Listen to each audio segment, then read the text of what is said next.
اب میں درخواست گزار ہوں پروفیسر قمر عباس صاحب سے کہ وہ رضی عابدی صاحب کے حوالے سے اپنی یادیں شیئر کریں، پھر ہم صاحب مدد کی طرف پروفیسر قمر عباس۔ میرا خیال ہے رضی عابدی صاحب کے بارے میں کافی گفتگو ہو گئی، کتابوں کا ذکر ہو گیا، میں اس طرح سے کروں گا کہ آپ پنجاب یونیورسٹی سے واقف ہیں، تو پنجاب یونیورسٹی پر ایک غبار پھوٹی تھی کہ اس کو ظاہر کیا گیا تھا، وہ یہ ہے اگلی 60 سلمانہ جیسر جان والا گولڈ بہاری کا۔ اس وقت امریکہ کو اسلام پسند جو چاہیے تھے، ضرورت تھی اس کو، تاکہ وہ روس کے خلاف کوئی پروفٹ ادا کر سکیں کہ یہ خدا کو نہیں مانتے یا دہریے ہیں اور اس طرح سے۔ یہ جو پنجاب یونیورسٹی نیو کیمپس ہے، یہ شاید آپ کو پتہ ہوگا کہ یہ امریکن ایڈ سے بنا ہوا ہے، اور اس کا جو پہلا ڈپارٹمنٹ شعبہ بنا تھا وہ تھا انسٹیٹیوٹ آف ایجوکیشن ریسرچ۔ وہ وہاں سے انہوں نے پھر فصل اگائی جو ابھی تک بھی اگی ہے، اور طاقت کم ہو گئی ہے لیکن وہ فصل اگی ہے۔ تو جب رضی عابدی صاحب کا ذکر ہو رہا تھا تو یہ ان اساتذہ میں شمار ہوتے تھے کہ جنہوں نے اس زمانے میں جب یہ ہو رہا تھا تو انہوں نے اپنا ایک احتجاج جو ہے اس کو ریکارڈ پہ لیا ہے،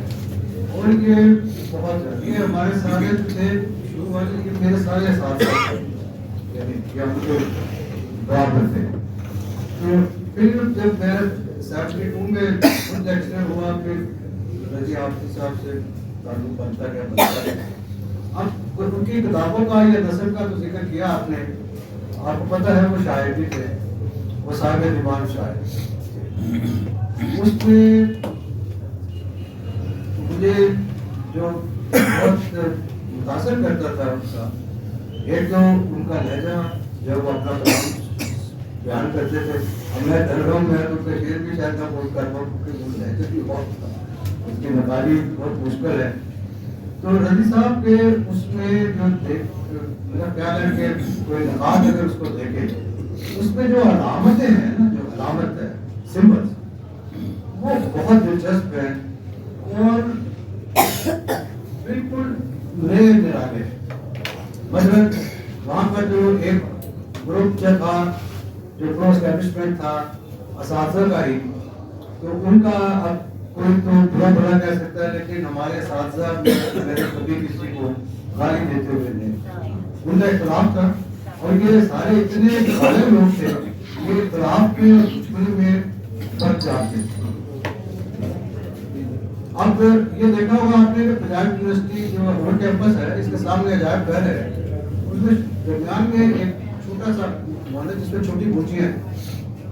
تو وہ ان کی ایک غزل تھی جس پہ انہوں نے جو سمبل استعمال کیا ہوا ہے، چھوٹی بوچیوں کے لمبے سائے۔ ہماری کریٹیوٹی ہے کہ وہ بوچی کو دیکھتے ہو کہ آتے جاتے ہیں کرشن نگر پہ رہتے تھے وہ دیکھے کچھ، تو اس میں اصل میں یہ تھا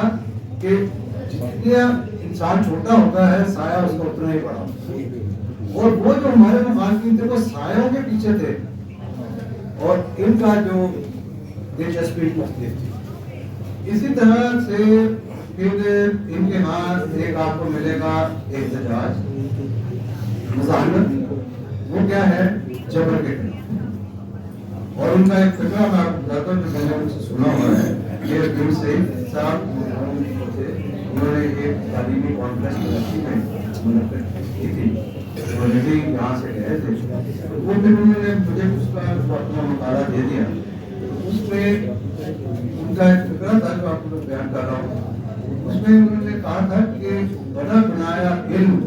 جبر ہوتا ہے، تو یہ اسی جبر کے خلاف ہی ان کا جو ہے یہ ساری تحریک تھی۔ اب اس میں آپ دیکھیں گا کہ کچھ اشعار مجھے یاد ہے، غلطی کروں تو مجھے معاف کر دیجیے گا کہ سر بدلے خود سنایا کرتے تھے آپ کہ سورج کی شعاؤں کو باندھو تاروں کی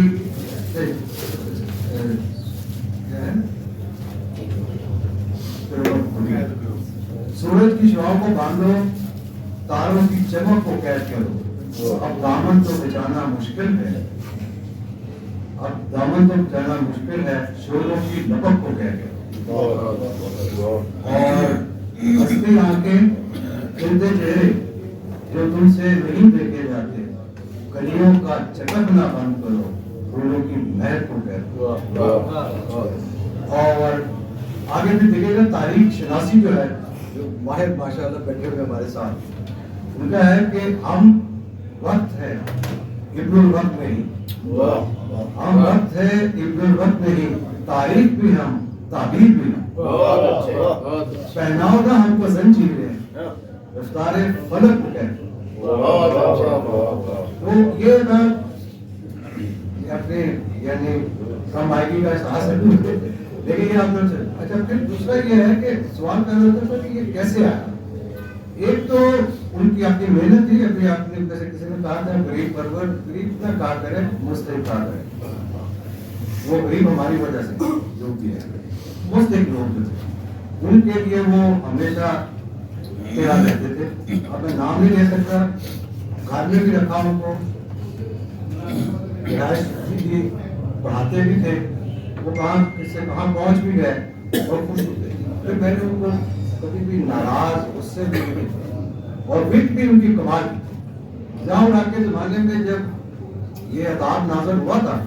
تو پنجاب یونیورسٹی سر فہرست تھی شاید آپ کو پتا ہوگا کہ وہ کانوکیشن میں آئے تھے یہ ریکارڈ پہ ہے تو جس میں انہوں نے آ کے لیاقت بلوچ کے اس طرح سے کندھے پہ ہاتھ رکھ کے کہا تھا میں نے آج سے جماعت اسلام پنجاب یونیورسٹی جماعت اسلامی چھوڑ دی تو پھر آپ امیجن کر تصور کر لیں کہ ہمارا لوگوں کا کیا حال ہوا ہوگا اس کے بعد تو وہ ہوتا تھا کہ روز ایک آ جاتا تھا اطلاع کہ جی دو اساتذہ جو ہے وہ بم بنا رہے ہیں یا بم انہوں نے رکھے ہوئے ہیں یونیورسٹی کا فلاں حصہ جو ہے اس کو اڑانا ہے تو ہوتا رہتا تھا تو ایک دن رضی صاحب کا فون آیا تو میں نے کہا آپ کا بھی نام آ گیا کہتے شکر ہے کہاں آیا میں نے کہا وہ تھا کہ آپ رجسٹرار آفس جو ہے نا اس کو بم دھماکہ کرنا وہاں میں تو بہت زندہ تھا سب کے نام آ گئے تھے میرا تو اب میں جو آپ سے بات کرنے جا رہا ہوں تھوڑی مختلف ہے کیونکہ ان کے بارے میں سب باتیں ہوئی دیکھیے رضی صاحب جو ہے ایک تو ان کی اپنی سیلف میڈ آدمی تھے آپ سب کو پتہ نہیں چلتا literally started his career from zero scratch وہ جو ہے ایک تو ان کے خاندانی پس منظر ہوگا ایک آپ کو پتا ہے کہ علاقہ جو ہوتا ہے جس سے آپ کا تعلق ہوتا ہے زمین کے ساتھ اس کا بھی اثر بہت ہوتا ہے اور یہ سونی پت کے تھے سونی پت جو ہے آپ کو ہریانہ جو ان کا صوبہ ہے اس کا حصہ ہے اسی کے ساتھ ہی تقریباً جڑا ہوا پانی پت ہے پھر سامانہ ہے پھر اور بھی شہر بہت مشہور ہے اپنا لیاقت علی خان صاحب کرنال والے کی اسی ہریانہ والے میں ہے اب اس میں جو سب سے دلچسپ ہے اور اہم ہے کہ فروغ پشیتر کی جنگ کی بڑی ہوئی تھی وہ میدان جنگ جو تھا وہ سوچ پر کے قریب اور اس میں لارڈ کرشنا کی فرسٹ اپیئرنس ہے بھگوت گیتا بعد میں آئی اور ارجنا اس کا ہیرو تھا بھگوت گیتا کی جنگ ہے اور یہ جو ہمارے رضی عابدی صاحب تھے یہ اظہار تو انہوں نے کیا مجھے لگتا تھا کہ اس سے بہت متاثر اس لیے نا ایک جنگ کے لیے ہمیشہ تیار رہتے تھے مزاحمت کرنی جو بھی کرنا اور بلکہ یونیورسٹی میں بات ہے کہ بھی آپ کو کہتے ہیں 3 اساتذہ جو تھے وہ ہریانہ صوبے سے ہی تعلق ہریانہ کا بعد میں بڑھنا یہ پری پارٹیشن برٹش دور کا ہم سمجھ لیں گے ایک تو رضی عابدی صاحب سونی پت ڈاکٹر مہدی حسین پانی پت ایک قوم میں دارے کر اور پھر سامانہ حسن عسکری رضوی صاحب سامانہ سے اور تینوں کی رحمان صاحب کی یہ جو سارے ہیں اس کے ان کی مزاحمت جو ہے